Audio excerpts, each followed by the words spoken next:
মিয়ানমারের রাখাইনে চলমান অস্থিরতার মধ্যে সাম্প্রতিক সময়ে ৮,০০০ রোহিঙ্গা অনুপ্রবেশ হয়েছে বলে জানিয়েছেন পররাষ্ট্র উপদেষ্টা তৌহিদ হোসেন। বিষয়টি নিয়ে উপদেষ্টা পরিষদে আলোচনা হবে বলে জানান তিনি। যুক্তরাষ্ট্রের প্রতিনিধি দলের ঢাকা সফরের আলোচনায় র্যাবের নিষেধাজ্ঞা প্রত্যাহার প্রসঙ্গ আসতে পারে বলেও ইঙ্গিত দেন পররাষ্ট্র বিষয়ক উপদেষ্টা। ২০১৭ সালে ১০ লাখের বেশি রোহিঙ্গা আশ্রয় দিয়ে বিশ্বের প্রশংসা কুড়ায় বাংলাদেশ, কিন্তু প্রত্যাবাসন দূর, দিন দিন এ সংখ্যা বেড়েছেই, যা বোঝাও হয়ে দাঁড়িয়েছে বাংলাদেশের জন্য। রোহিঙ্গাদের অন্তর্কন্দল আর হানাহানি তৈরি করছে নিরাপত্তা সংকট। গত বছর থেকে মিয়ানমারের অভ্যন্তরীণ পরিস্থিতি ঘোলাটে হলে ফের রোহিঙ্গা অনুপ্রবেশ ঘটতে থাকে বিচ্ছিন্নভাবে।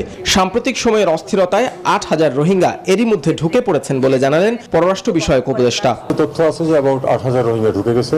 এটা নিয়ে আসলে আগামী ২-৩ দিনের মধ্যে সিরিয়াস আলোচনা হবে মন্ত্রিপরিষদে, এবং এটা যে করে কিভাবে ঠেকানো যায় সেটা আমাদের চেষ্টা করতে হবে। এ মাসের তৃতীয় সপ্তাহে ঢাকা সফর করবেন যুক্তরাষ্ট্রের উচ্চ পর্যায়ের একটি প্রতিনিধি দল, যেখানে থাকবেন স্টেট ডিপার্টমেন্টের assistant secretary Donald Lu, treasury বিভাগের deputy under secretary Brent Neiman ও জাতীয় নিরাপত্তা পরিষদের সিনিয়র ডিরেক্টর লিন্ডসে ফোর্ড। এ সফরে র্যাবের নিষেধাজ্ঞা প্রসঙ্গ উঠলেও অর্জনযোগ্য বিষয়গুলো থাকবে ঢাকার অগ্রাধিকারে।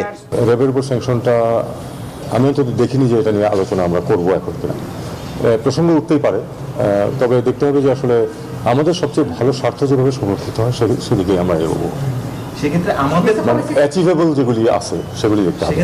পররাষ্ট্র উপদেষ্টা জানান, যুক্তরাষ্ট্রের কাছে আর্থিক সহযোগিতাও চাওয়া হবে, তবে কোন প্রক্রিয়ায় তা ঠিক করবে অর্থ মন্ত্রণালয়। সহযোগিতা অবশ্যই চাইছি, কিন্তু কিভাবে চাইছি সেটা আমি বলতে পারবো না, সেটা হয়তো ডিটেলস বলতে পারবেন সালাউদ্দিন। নাহিদ হোসেন, নিউজ 24, ঢাকা।